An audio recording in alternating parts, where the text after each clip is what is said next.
Good evening, everybody, and welcome. Thank you for joining us this evening. I'm Gillian Merron, Chief Executive of the Board of Deputies of British Jews, and we are very excited to present tonight's panel. We are the democratically elected body which represents the Jewish community in Britain. And as many of you will know, a key part of our work is supporting interfaith relations and promoting freedom of religion, both domestically and globally. It therefore feels extremely appropriate for us to be holding this event about realising religious freedom around the globe tonight during Interfaith Week. Here in the UK, we work on behalf of British Jews and with other faith partners to protect religious freedoms such as kosher and halal slaughter, burial practices, and religious rights in the workplace. Indeed, according to the Universal Declaration of Human Rights, every person has the right to, and I quote, freedom of thought, conscience, and religion. But sadly, as we know, this freedom isn't yet a reality for everyone worldwide, which is what we're here to discuss tonight. We have an absolutely brilliant lineup of speakers, so we are in for a treat. And we have with us Kiri Kankwende, the Press and Public Affairs Team Leader at Christian Solidarity Worldwide, Padide Sabeti, the Director at the Office of Public Affairs of the UK Baha'i Community, Edwin Shuker, Vice President of the Board of Deputies of British Jews, Nuri Turkel, Attorney and Commissioner, speaking to us from Washington, from the United States Commission on International Religious Freedom. So I'm going to turn first of all to Kiri, and just a few words to welcome Kiri. Kiri is the Head of Public Affairs at Christian Solidarity Worldwide, a human rights organisation which specialises in the right to freedom of religion or belief. Kiri is also a journalist, commentator, and TED speaker focusing on race, politics, and human rights. Kiri, you're very welcome. Over to you. Thank you, Gillian. As you quite rightly said, almost every country in the world has agreed to, in some way, protect, respect, and fulfill the right to freedom of religion or belief as articulated in Article 18 of the Universal Declaration of Human Rights. But sadly, the reality on the ground suggests otherwise. In the Middle East and elsewhere, people of all faiths and none face challenges ranging from discrimination and harassment to imprisonment, threats of violence, actual violence, and death on account of their religion, belief, or non-belief. And I started by talking about the full scope of this right, even though I'm going to focus on Christians in my talk, because where one group experiences violations in a country, others are likely to as well.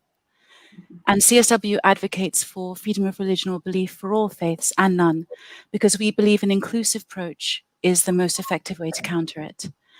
I'd like to thank the Board of Deputies for organising today's event. It's only by hearing from different communities that we can understand what's going on and work together to tackle it.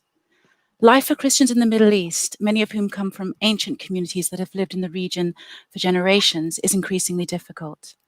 In Turkey, for instance, government officials, certain clerics, and pro-government media outlets have spread disinformation about the pandemic, including supremacist claims that Muslim Turks, for instance, have superior genes and better personal hygiene than non-Muslims. They've also engaged in sharing anti-Western sentiments, and that impacts the Christian community because they're often equated with the West, even though we all know that their roots in the country and certainly in the region are certainly not Western at all. However, efforts to delegitimize the Christian community predate the pandemic. Iranian and Syrian Christian refugees in Turkey face exploitation at work and bullying at school on account of their faith. Many report having to hide their faith, and some have reported being fired once it's found out. Turkish Christians in certain towns have also been forced to leave as a result of social hostilities. For example, in Konya in the southwest, following the erection of billboards in October 2019, advising people not to be friends with Jews and Christians, some Christians felt compelled to leave. Also in 2019, nearly 40 Christian expatriate workers received deportation orders or were banned from re-entering Turkey, indicating a growing crackdown on Christian activities in the country. In Iran, meanwhile, Christians join other religious and ethnic minorities in suffering human rights violations at the hands of successive governments since 1979. We're particularly concerned by the targeting of Muslim converts to Christianity, which has been escalating since 2009, often accompanied by anti-Christian rhetoric from senior officials. Any gathering of Christians, including social gatherings such as birthday parties or engagement parties, are viewed as potential house church activity and subject to raids by the security services. Christians often face arbitrary arrest and excessive jail terms after being convicted on spurious national security charges, very serious indeed, for what many would consider normal Christian practice. This effectively criminalizes Christian activity in the country.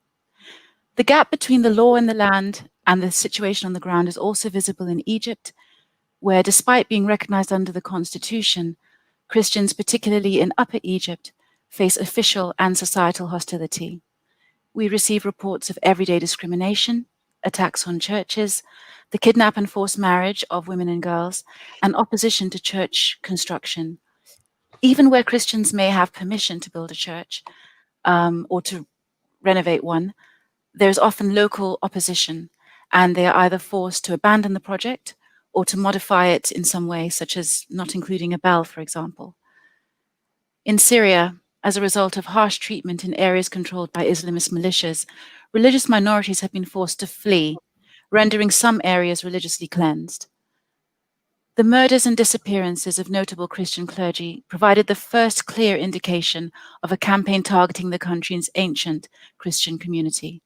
It would later include extortion through kidnapping, rape, seizure, destruction of property, forced conversion under threat of death, and of course, murder. An estimated 650,000 Christians have fled the country, with many others displaced internally. Cities such as Homs and Aleppo, once home to thriving Christian communities, are now left with a fraction of the population. According to the Pew Research Center, a century ago, Christians in the Middle East comprised 20% of the population, and now it's closer to 3 to 4%. If this trend is not reversed, the loss to the region's societal and religious diversity will be significant. Approaches to tackle this must incorporate what we would call a FORB-for-all approach, freedom of religion or belief for all, which is vital for the proper functioning of a democratic society. Progress on realizing this right in the Middle East must include strengthening democratic processes, rule of law, and human rights provisions, alongside interfaith dialogue and peace and reconciliation efforts. At CSW, we use our research reports to underpin our advocacy at the UN and other international arenas such as European Parliament, African Union, and Congress and the UK Parliament. We also run campaigns because, as many will know, it's the public's voice that adds pressure and just gives our voice extra weight with policymakers. Just as an inclusive approach to realizing the right to freedom of religion or belief is vital, it must be remembered that since all rights are considered indivisible, interrelated, and mutually reinforcing, the denial of freedom of religion or belief weakens the entire human rights framework. It cannot be overlooked. Thank you. Thank you very much, Kiri. Both disturbing and compelling, and a great start to the presentations this evening.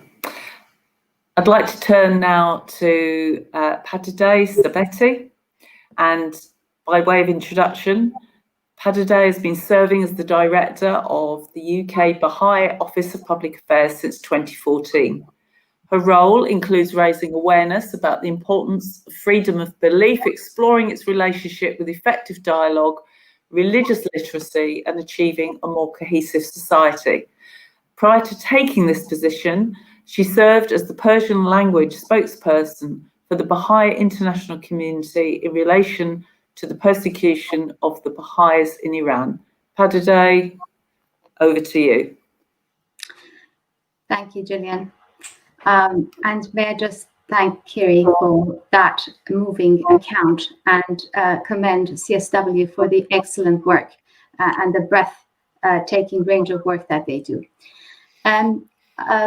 Thank you, Gillian, and thank you to the Board of Deputies for their creative thinking in linking the principle of freedom of religion or belief to the theme of interfaith and providing this space for greater reflection and hopefully which it will lead to action.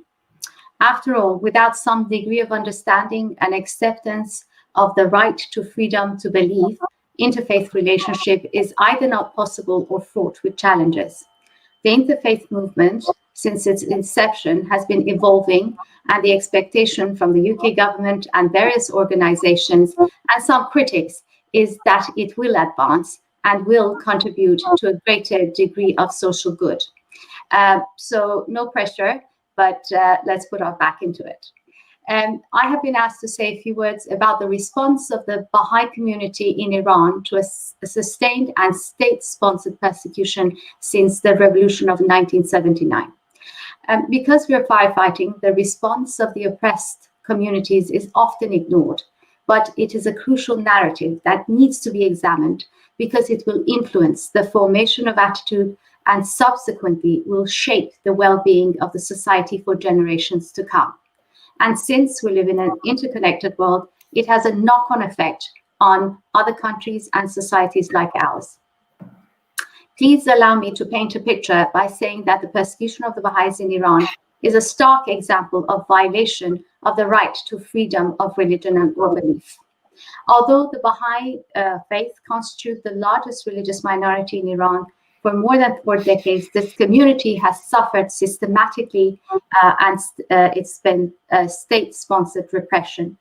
It has been a target of social exclusion, denial of access to higher education, denial of employment, denial of due process before law, and experienced massive incitement to hatred, arbitrary arrest, imprisonment, psychological torture, physical torture, execution, and in some localities, Baha'is are denied the right to properly bury their dead and their cemeteries are vandalized. In short, they have experienced cradle-to-grave persecution and which has influenced every stage of their lives. The response of the Baha'i community to this sudden wave of oppression has been multi-layered. Because of the Baha'i faith's global expansion and their involvement with the life of society in majority of countries, it's a well-known fact by governments and citizens of many countries that Baha'is are required by their faith to avoid involvement in partisan politics, be loyal and obedient to the laws of the country they live in, and consort with the followers of all religions in a spirit of friendliness and fellowship. So participation in interfaith activities comes as a natural thing to Baha'is and is part of their DNA. But despite this violent oppression, the response of the Baha'i communities can be, I'm happy to report, characterized by non-adversarial, non-violent, and they have adopted a posture of constructive resilience, which has gradually and painstakingly won the admiration and support of people. Many Muslims inside Iran and the diaspora community outside Iran are supportive of the Baha'is and raise their voice in expressing their dismay because of their treatment. So what practically did the Baha'i community do? From the word go, first and foremost, they appealed to the authorities in Iran at all levels and continuously called for justice. Just to give them a chance to be able to reverse this injustice that is happening. But when they realized that the justice was not forthcoming, they took their case to legitimate and international channels, and Iran was faced with world condemnation. This was very helpful. Some of you may know that 200 Baha'is were executed at the beginning of the revolution. They were tortured and executed. And after the world condemnation, Iranian government ceased the execution of the Baha'is, but continued with the range of persecution which was mentioned. So this is one thread of activity that Baha'is did at the international level. But what happened inside Iran? So let's bear in mind that all this is happening in an emotionally charged environment, and to maintain a non-adversarial, non-violence attitude is easier said than done. So how do Baha'is do it? They're inspired by teachings of their founder, Baha'u'llah, which pivots around unity. The vision of unity under all conditions have informed and characterized their action in all their social interactions, even in the face of violent and sustained opposition. There is this vision that humanity is moving and evolving towards a divine civilization, but to get there, we need to learn how to live together and organize our collective thoughts in a just, peaceful, and sustainable manner. There are certain values that we need to internalize, adhere to, and manifest.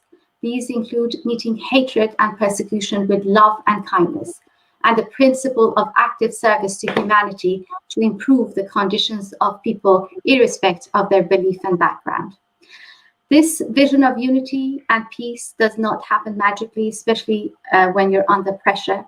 To achieve this, the Baha'is around the world have embarked on and designed an educational program open to all from every faith and belief and for all ages. This system, although not perfected yet, allows the participants to recognize the power that comes from application of virtues and pursuing unity and service to humanity at all costs. Another important contribution that the Baha'is have done, and a constructive way that they have dealt with things, is that they have to make up for the crime of being denied access to higher education, they have established their own informal institution for higher education. This was a miracle. And how this informal institution with lack of resources have gone from strength to strength is something that I'm sure researchers and academics will study. The youth are gaining knowledge and skill, and without having any formal qualification, they are gaining admittance to prominent universities around the world. I just want to finish with another thread that really enhance the experience of the Baha'i communities and supported them, and really point out the importance of leadership in the Baha'i faith. Because there isn't enough time, I'm just going to read from a message of the Universal House of Justice, which is an international governing body of the Baha'i faith, to Baha'i youth in Iran. They said, with illumined conscience, with a world-embracing vision, with no partisan political agenda, and with due regard for law and order, strive for the regeneration of your country. By your deeds and services, attract the hearts of those around you, even win the esteem of your avowed enemies, so that you may vindicate the innocence of and gain the ever-increasing respect and acceptance for your community in the land of its birth. Opposition to a newly revealed truth is a common matter of human history. It repeats itself in every age, but of equal historical consistency is the fact that nothing can prevail against an idea whose time has come. The time has arrived for freedom of belief, for harmony between faith and reason, for the advancement of women, for freedom from prejudice of every kind, for mutual respect between diverse peoples and nations, indeed for the unity of entire human race. Service to others is the way. Strive to work hand in hand, shoulder to shoulder with your fellow citizens in your efforts to promote the common good. And I think as religious leaders and various organizations who guide the activities of faith communities, this kind of language and posture, which avoids othering, hatred, or any sense of superiority, will go a long way to allow people to be faithful to those principles, religious principles that we all commonly share. So I will just finish by saying that Baha'i community is in the business of prevention, and by these activities really not only tries to shield their hearts from hatred, but also to promote freedom of religion or belief and respect for all religions. Pataday, thank you so much, particularly for finishing on such stirring words, which I'm sure everybody will take to heart. I'd like now to introduce Edwin Chuka. Edwin is well known to us as Vice President of the Board of Deputies, and he also has a wide range of communal and charitable involvements. Trustee of Mitzvah Day Sephardi Voices. Edwin is also Special Envoy to the President of the European Jewish Congress, for interfaith and refugees matters. Edwin regularly delivers presentations about Jews from Arab countries at prestigious venues, and these have included the House of Commons, the European Parliament, and the United Nations. Edwin, we look forward to hearing from you.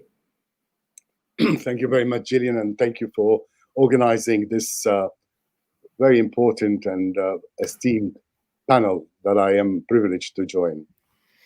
I dedicate this presentation to 856,000 Jews who lived in the region of the Middle East and North Africa in the late 40s of 1940s. Today, this number has been ethnically cleansed. Today, we have barely 3,500 people in that whole region. For them, I dedicate this presentation. By the rivers of Babylon, there we sat and we wept for Zion, Psalm 137. This was recited by my people 2,606 years ago. Ever since, the king of Babylon, Nebuchadnezzar, attacked Jerusalem, surrounded the temple, destroyed it, and marched the citizens of the kingdom of Yehuda by foot to Babylon. But my people did not sit and weep for too long. They actually settled the land, and with the writ of Prophet Yirmiyahu, bought gardens and planted them, got their kids married, as they do. And the most important thing, they prayed for the peace and prosperity of wherever they were exiled. And for 2,600 years, served the people and served the land where they settled with loyalty. They built a civilization. They wrote the Talmud. They formed Judaism as we know it today. Synagogues, Sidurim. They built the first university, not one, but two. 1,000 years before Oxford and Cambridge, they built two universities, and they argued between them, L'Shem Shamayim, for the benefit of the goodness and for the benefit of heaven.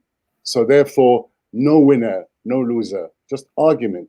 And then one of them would prevail that time, and the other one, this one. By the turn of the century, of the 20th century, a census there taken by the British, who just came in after World War I as a mandate, found that 40% of the citizens of Baghdad were Jews. They spoke European languages because of the influence of the Alliance Française and the education. They were loyal citizens. They did civil servants. They run the post office, the trains, the botanic gardens, wherever the British, as we all know, go, they planned the same thing. In 1951, the vast majority of them were displaced. They were sent to Israel, packing with nothing. Men were allowed 3 suits, and women were allowed 4 dresses, 1 single ring, 4 books. That's all that was left from 2,600 years. They took away their nationality and they stamped their passport, going out, no return. I grew up in Baghdad after that, in 1955. I lived 8 years, a lovely childhood. I don't remember the difference between a Muslim, a Christian, Armenian, that we were all the same. We were all children playing. We were all swimming in the Tigris. Suddenly, one day in 1963, the world changed. Every Jew was asked now to come and bring with him their ID, their Iraqi identity card. There was a military coup, and we stood there in waiting, and I was 8 years old. And our ID were taken, and this was replaced. A yellow card for every Jew, and only for the Jew. From then on, our lives became second or third class citizens. As times go by, and as 1967, the war with Israel came, our freedom was taken away, our phones were cut, there were no jobs, no universities, and clubs kicked us all out. We lived in an open, hostage-style open prison. culminating in January 1969 with the public hanging of 10 Jews in the public square of Baghdad and Basra. They hanged all day, and they were dressed in linen, white linen, and the word Jew was written on the whole length of it, and the back, their full name and their address. After that, 50 people lost their lives through torture, through hanging, and life resembled hell. And 1971, my father took the brave step of changing our card to forged passports, and we managed to escape with the clothes we are on. In 2003, by the fall of Saddam Hussein, I went back. Why would I go back? Because I missed my roots. I missed the grave of my grandfather. I missed the 6 biblical prophets that are buried there. I missed the river. And I wanted to ask for my identity back. And you know what? 17 years on, I still haven't managed to get that. I watch and I keep watching our shrines being plundered, our assets being destroyed and taken and stolen, and no end to it. And now, from this platform, I appeal to the Iraqi government: stop the plundering, stop the cultural crime. These landmarks and these shrines do not belong to you. They don't even belong to the Jews. They are part of the shared history of humanity. Thank you. Edwin, thank you. Whenever you speak, we all feel the impact of your experience and the words that you share with us. So thank you for doing that. I'd now like to welcome Nuri Turkal. Nuri is the first US-educated Uyghur attorney and the first Uyghur American to serve on the United States Commission on International Religious Freedom, appointed by the US House Speaker Nancy Pelosi in May 2020. In countless policy forums and legislative hearings, Nuri has helped shape US and global policy responses to the largest persecution of an ethno-religious group since World War II. Nuri is a leader on the global stage, fighting for universal human dignity, and helps keep hope alive for the Uyghur people. In 2020, Nuri was named as one of Time magazine's 100 most influential people in the world. Nuri, we look forward to hearing from you now.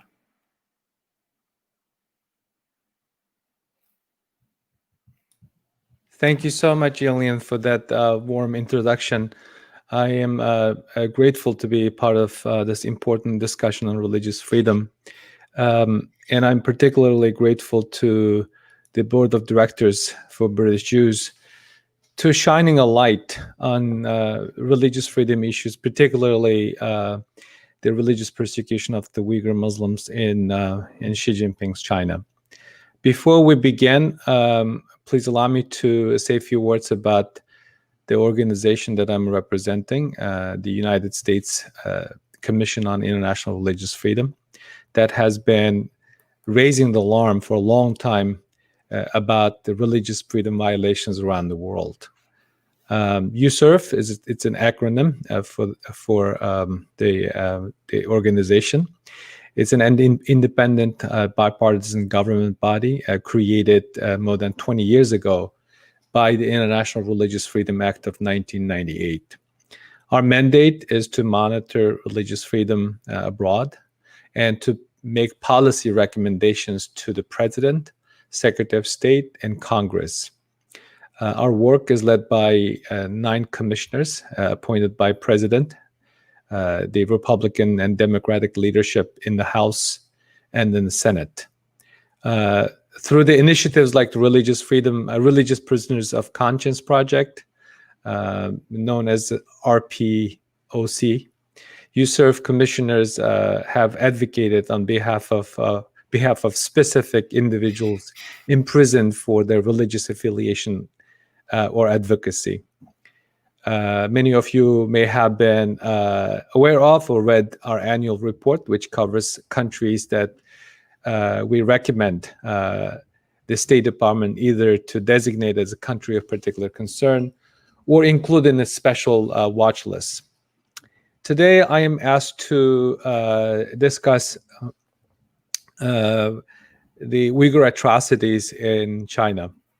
Just briefly tell you who the Uyghurs are. The Uyghur people are the predominant inhabitants of the region that China calls Xinjiang, that the Uyghurs call East Turkestan, which is in the northwestern part of China proper.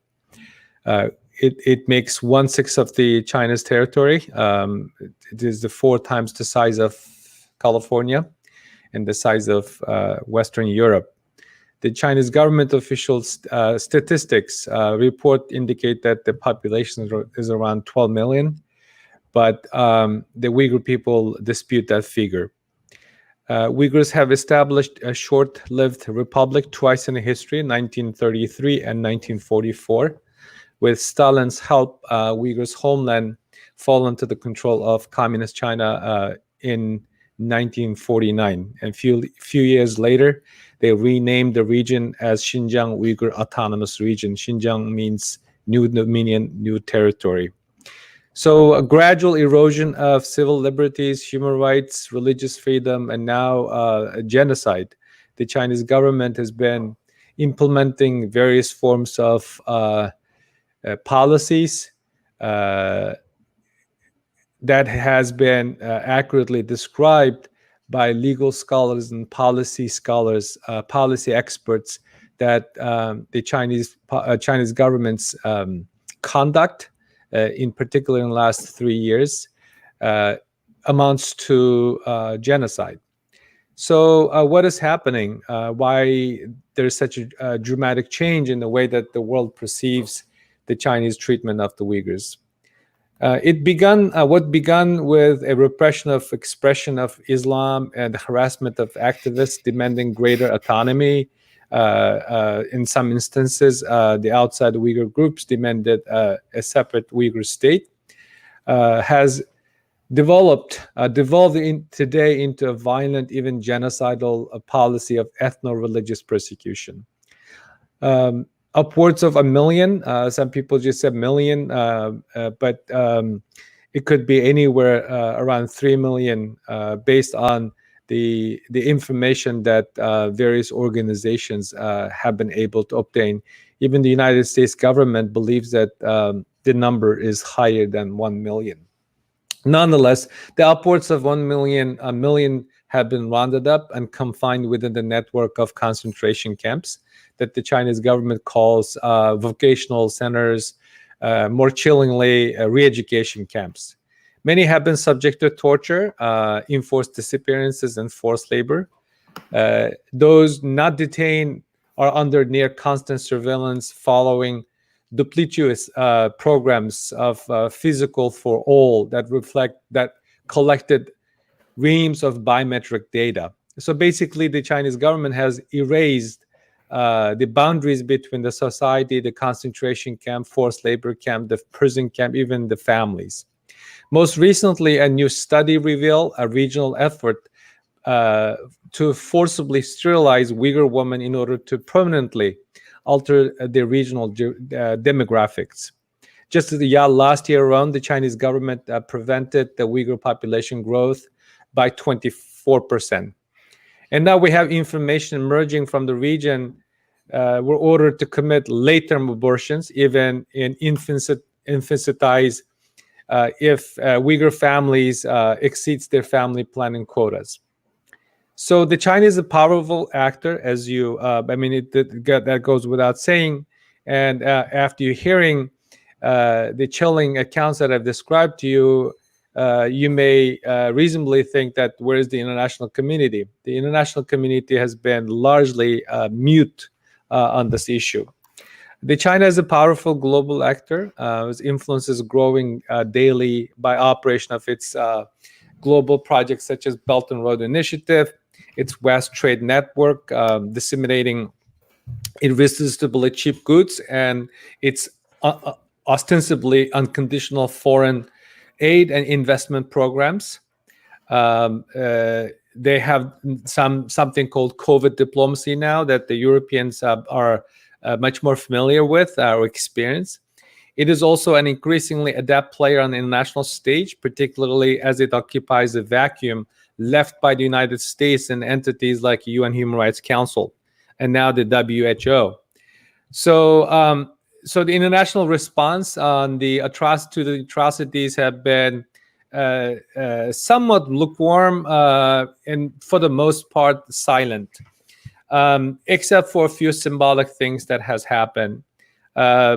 Just this year, a group of countries, about 39 countries, issued a statement demanding unfettered access to the camps. On the other hand, surprisingly, distressfully, some of the worst human rights abusers around the world, countries like Cuba, Iran, Syria, joined the effort by the Chinese authorities to counter the growing concern being expressed in various capitals by citizens and NGOs and handful of government officials. Given China's increasingly belligerent, coercive, covert, corrupt, corrosive influence campaign, it is easy to assume that there are no effective levers against it when it comes to human rights issues, be it the persecution of the Uyghurs or the crackdown of Hong Kong or the persecution of Christian Chinese in China. Such a defeatist attitude is understandable but misplaced. I'm an optimist by nature. Indeed, there are a number of discrete and cumulative actions the United States and our allies and partners and other members of the international community can undertake, alone or in concert with each other, to address this human rights tragedy and pressure the Chinese to reverse the course. This kind of collective effort is urgently needed. The scale and scope of the atrocities in the Uyghur region or China proper cries out for global condemnation, individual or collective responses by countries, particularly in the democratic societies. So what else is happening? History is repeating itself. We are allowing the history to repeat. Anyone who is well-read knows that there's a thing called never again. That promise, that vow, rings shallow today, because in the daylight, the Chinese authorities been committing a modern-day genocide on world's watch, and never again is happening again in China, as Anne Applebaum put in a thoughtful editorial in the Washington Post last year. So, and also on top of that, the Chinese government has polluted the global supply chain by sending the tainted products around the world to consumers. And recently, New York Times reported that the PPEs, personal protective equipment, being used at our hospitals or by consumers have been reportedly produced by Uyghur slaves, the modern slaves making these products. The global brands, including Volkswagen, Hugo Boss, H&M, Nike, and others, believed to be using forced labor and selling their products around the world. Some companies, under the pressure exerted by consumers, and some NGOs have been implemented some of the corrective measures that includes beefing up compliance program, consumer education, and also implementing some legal measures. The United States government.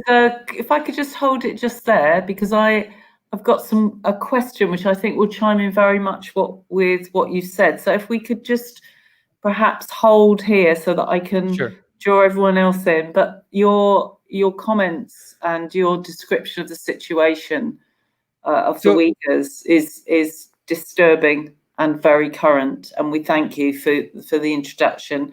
But I would like to turn to a question from Ben Cleworth. Thanks for the question, Ben. And if anyone's got any other questions, please let us have them. So Ben says, and I totally agree with this, what a wonderful panel with such wide knowledge and experience, such loss and oppression that has been suffered. But how does the panel believe the more tolerance can be built and how best to combat persecution? Is the international community, something that Nuri focused on, strong enough to fulfill its obligations? Well, there's a few questions for you. And I'm going to, first of all, come to Kiri, then to Padade on that. So, Kiri. Yes. In short, I'm an optimist. I believe that more tolerance can be built. I'd focus in 3 areas. Education is very important, not just for the younger generation, but in governments, in local government and central government, and having a curriculum which is unbiased, because in many countries, we see a bias against religious minorities in the curriculum. So that's an important thing to tackle. Interfaith work is crucial, especially on a societal level, because we know that the more contact people have with each other, the more it fosters understanding and trust, which is required to live alongside each other. And in terms of what the international community can do, I would focus on definitely strengthening human rights frameworks, because they are all connected. And the potential is there. As Nuri has quite eloquently said, you know, we have a genocide going on that still, although we've seen some encouraging steps, there's still so much more to be done. All that's needed is the will, because it is possible to tackle these issues working in concert together. You know, even just seeing how people are cooperating at the moment to try and find a cure for coronavirus shows that across borders we can work together. Thank you very much for that. Padade, your thoughts on this question? Yes, thank you for the question. I want to reiterate what Kiri was saying, the importance of education. This is an area that the Baha'i community have experience on and knows that proper education, when done in a useful framework, will be effective and could change attitudes and change culture. What we need to do is to change the culture that we live in. So that's one strand of activity. Of course, going back to legal frameworks, it's important to strengthen them and for these things to work in tandem. There are countries who could use, and there are businesses who could use when they go to certain countries to use their power for good. So in dealing with various countries, they have the power to also change a culture.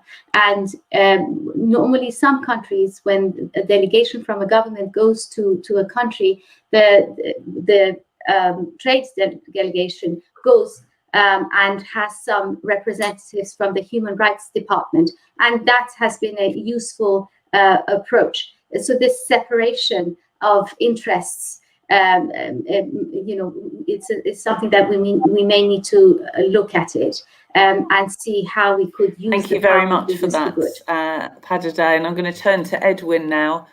Any thoughts about how the international community is doing? Is it strong enough to fulfill its obligations? Sure. Thank you, Ben, for the question. You call for more tolerance. I actually call exactly the opposite. I call for less tolerance. I think the international community is tolerant of incitement, of oppression by other countries more because of interest, because of economical interest. We have seen today, this afternoon, for example, in Britain, some chairman of a sports organization said the wrong word, and that's it. He had to resign. In zero tolerance. But when the prime ministers or the presidents of countries that are oppressing faith groups in their countries are coming in, they still get welcomed, they still get treatment, and we should not tolerate that. We should not tolerate their incitement in their textbooks, in education books, because that's where it all started. We should not tolerate them highlighting a certain group of people as the other, because that's where the problems begin.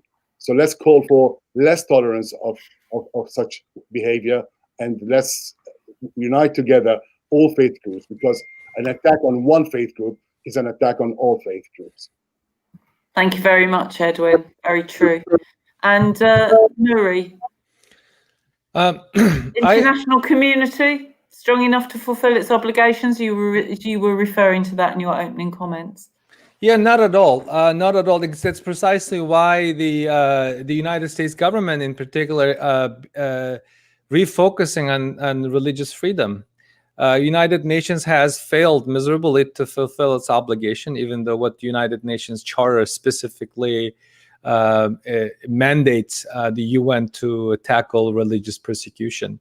Anti-Semitism, bigotry, Islamophobia, everything is on the rise. So people like to jokingly say that the world is on fire, but it does not have to. International community has a huge responsibility. One, to recognize that religious persecution is a crime against humanity, and it is a precursor for genocide. We've seen this repeatedly over and over and over again. So the world can no longer ignore that religious freedom is another type of human rights issue, which is not actually protecting individuals' religious practices, respecting individuals' faith, providing religious freedom and protecting religious freedom actually gives the society, that country, the very stability that they're trying to achieve through quote-unquote religious persecution. We have no precedent that any government persecutes its religious minority or engages in a religious persecution, specific targeted violations against religious minority. Actually, that creates more instability. So, and then finally, the international community should switch or refocus its attention to moral issues more than an economic and other pressing issues that may be a concern for politicians in various capitals. So with that, I call on the governments, individuals, the organizations to revisit their position, their policy position, the individual responsibilities to pay a little bit more attention to the religious freedom issues around the world. Thank you. Well, there's some clear messages there. I'd like to turn to a question, and I'll come to Edwin first on this. What do we do when we find that it's people of faith persecuting others of faith? Edwin, if I can come to you first, and then to Nuri. Edwin, you need to unmute.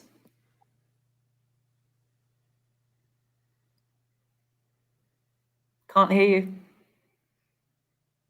Shall I tell you what, let me move on to Nuri with the question and we'll come back to you, Edwin. So what can we do, Nuri, when we find it's people of faith who are persecuting others? You know, we have several countries around the world where the minority religious group is oppressing the majority of ethnic group. There are a few countries in Middle East in particular, and also there are also countries that favors through very subtle policies, a social norm, or encouragement by various politician leaders to favor one religion over another. That is a dangerous trend. Even though that the individuals can do a lot to adjust, address, and correct that kind of social mistakes, that the governments in particular have a lot of responsibility. What our leaders say in public when it comes to a particular religious minority, it matters. So the rhetoric, the good public policy, and also principle-based foreign policy objectives, especially with respect to the United States. For example, in the United States, we have, my organization, we are an advisory body that makes sure that our relationship with other countries adheres to a principle to protect and promote the rights of the religious minorities in that country or the countries around the world. So the countries have to have a very clear message to its partners that having a good, healthy diplomatic relationship cannot be at the cost of allowing that regime to persecute the religious minority in that country. Thank you very much. Edwin, I believe you're back with us. Okay. Excellent. This gives me the chance to pay tribute on behalf of everybody here to one of the greatest thinkers and faith leaders in the 21st century, Rabbi Lord Jonathan Sacks, who left us to a better world on Saturday. Rabbi Sacks sat down and wrote a book after the 9/11 massacre, which was committed by so-called religious people. And the book that he wrote was Not in God's Name.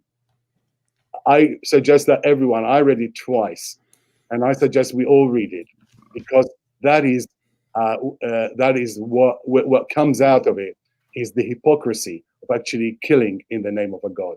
And I think that more and more countries in the Middle East is looking now more obvious to their people that religion and gods have been used and abused in order for personal gains rather than real faith. And I think that game is closing on these leaders, and I hope it will for good.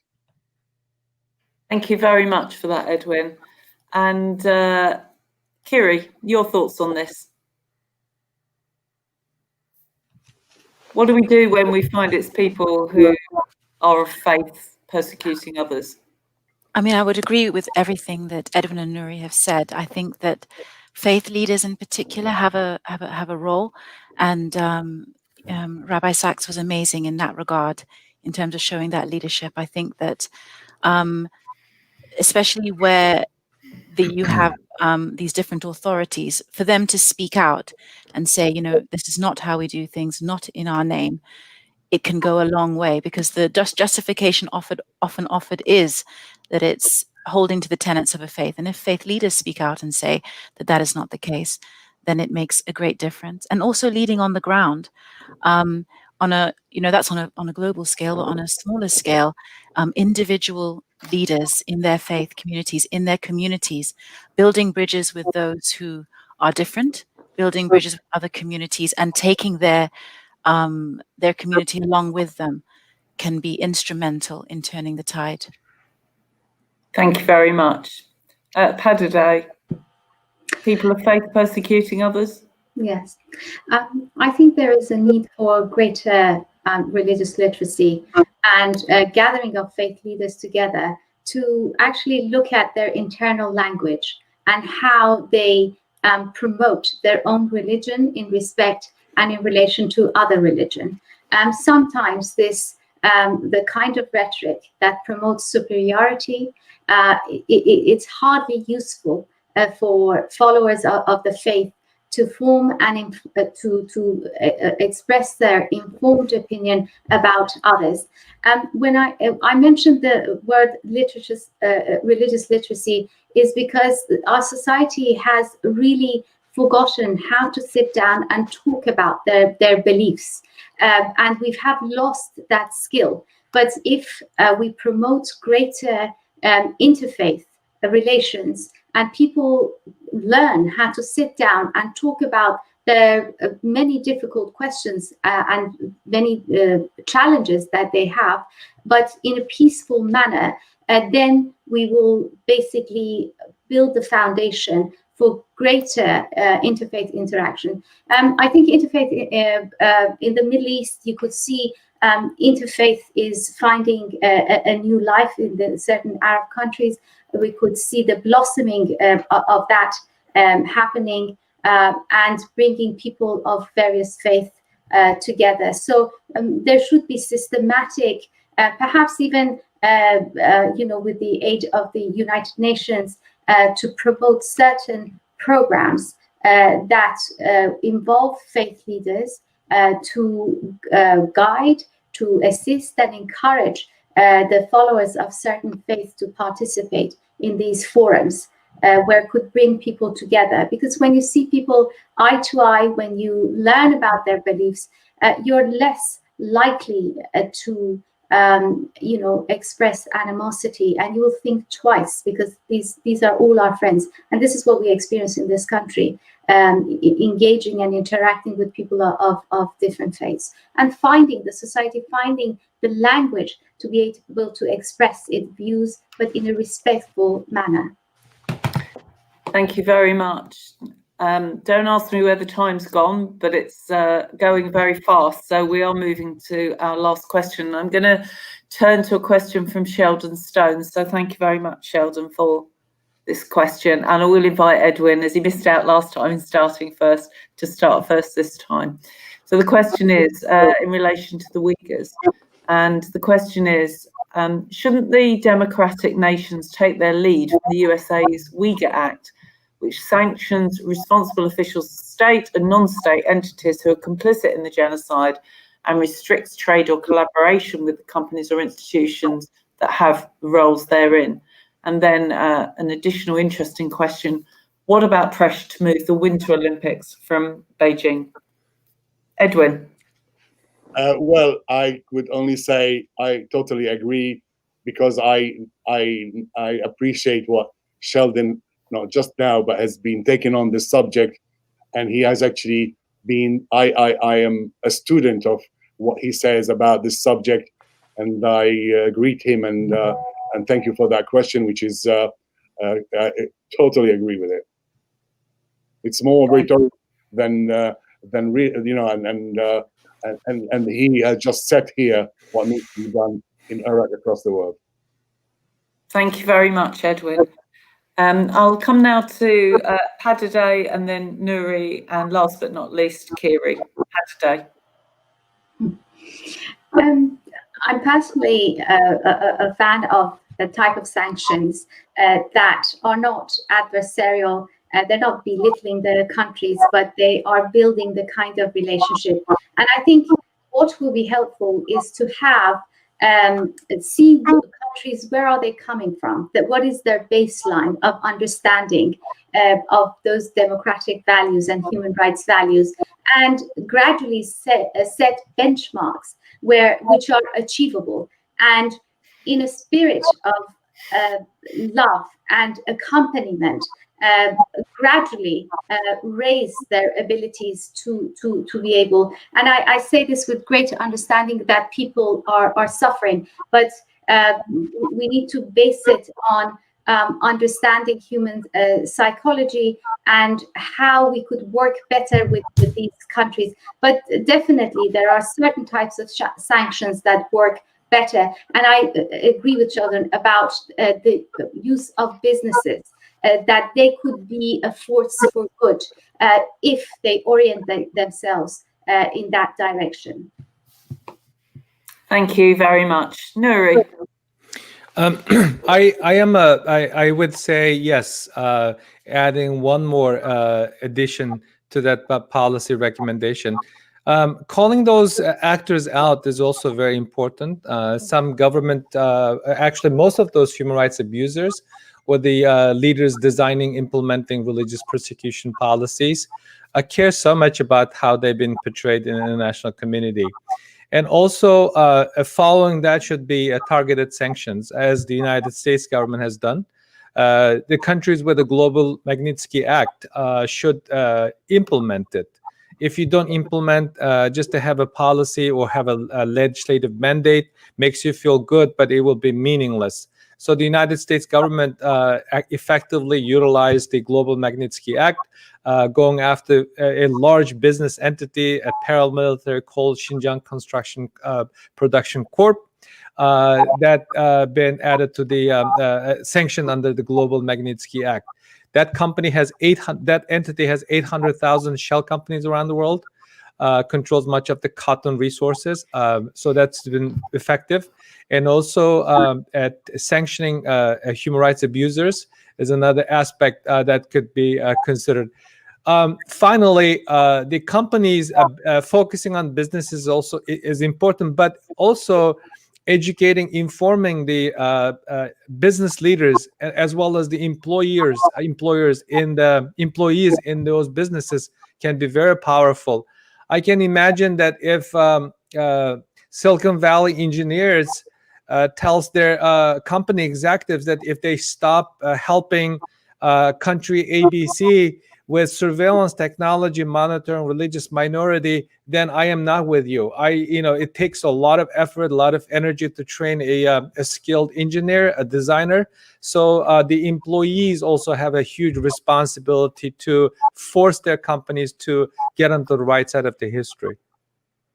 Thank you, Nuri. And Kiri, the last word is yours on this question. Yes, I would say, just following on from what Nuri said, we do have what they call Magnitsky legislation here in the UK, which does allow for targeted sanctions against those implicated in gross human rights abuses. It was only recently introduced, and I think it would be good to see it used in this way.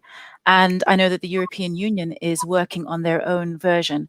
What would be lovely is to see countries also exchanging information so that they work in concert, even if they have their own acts. So just as the US has taken certain steps, it would be great to see the UK work with them, sharing information. And the same with other countries such as Canada, the European Union, and others, so that those human rights abusers do not find a comfortable place to rest in light of what they're perpetrating in their country. A very fine thought on which to end this evening's podcast.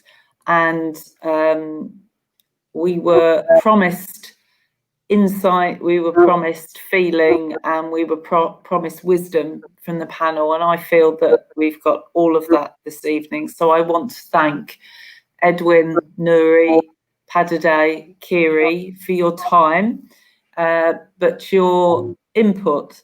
And in addition, I want to applaud you all for your continued courage in promoting freedom of religion and belief for all. We felt and heard it tonight. There's clearly so much more to be done to make freedom of religion and belief a reality for all.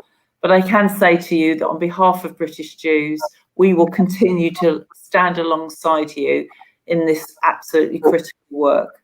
So thank you again to our esteemed, intelligent, committed, and very feeling panel. And I want to thank all of you for joining us this evening. And I hope that you feel as enriched by what you've heard as I do. I wish you all a good evening and thank you.